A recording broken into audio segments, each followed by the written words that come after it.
সাকিব ভাই না থাকলে আমার উপর দায়িত্ব আরও বেশি থাকবে, এমনটাই মনে করেন অলরাউন্ডার মিরাজ। কয়েকদিন পরেই ভারত সফরে যাবে বাংলাদেশ দল। 2 টেস্টের পাশাপাশি 3 ম্যাচের টি-20 সিরিজও খেলবে। তবে 2 ম্যাচের এই টেস্ট সিরিজ নিয়ে অনেক বেশি আশা প্রত্যাশা বাংলাদেশে। পাকিস্তানের মাটিতে সাম্প্রতিক পারফরমেন্সের কারণেই পূর্বে যে কোনো সময় চাইতে ভারত সফর নিয়ে আশাবাদী বাংলাদেশ। পাকিস্তানি বিপক্ষে রাওয়ালপিন্ডিতে প্রথম টেস্ট জয়ে গুরুত্বপূর্ণ ভূমিকা রেখেছিলেন সাকিব আল হাসান। সেই ম্যাচের প্রথম ইনিংসে 448 রান করা পাকিস্তানকে দ্বিতীয় ইনিংসে মাত্র 146 রানে অল আউট করে দেয় বাংলাদেশ। এতে গুরুত্বপূর্ণ ভূমিকা রাখেন সাকিব। 44 রান খরচায় 3 উইকেট নিয়ে পাকিস্তানের ব্যাটিং লাইন আপকে ভাঙন ধরান তিনি। তার সঙ্গে জ্বলে ওঠেন মেহেদী হাসান মিরাজও।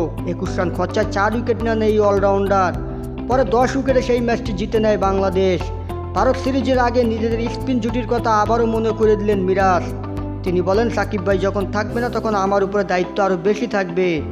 এখন যেহেতু সাকিব ভাই খেলছে, ওনার উপরে দায়িত্ব থাকে। উনিও ব্যাটিং করে, বোলিং করে, আমিও ব্যাটিং করি, বোলিং করি।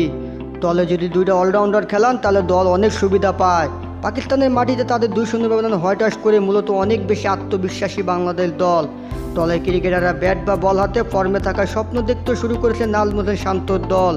মিরাজ আরও বলেন, প্রত্যেক সিরিজই চ্যালেঞ্জিং। আমরা যেহেতু পাকিস্তান সিরিজটা ভালোভাবে শেষ করেছি, এই সিরিজের সঙ্গে খুব বেশি গ্যাপ নেই, পারফর্ম করেছি, সবাই ভালো ফর্মে আছে। সবাই যদি ভারতের সাথেও ভালো ফর্মে থাকে তাহলে অবশ্যই ভালো কিছু আশা করা যাবে।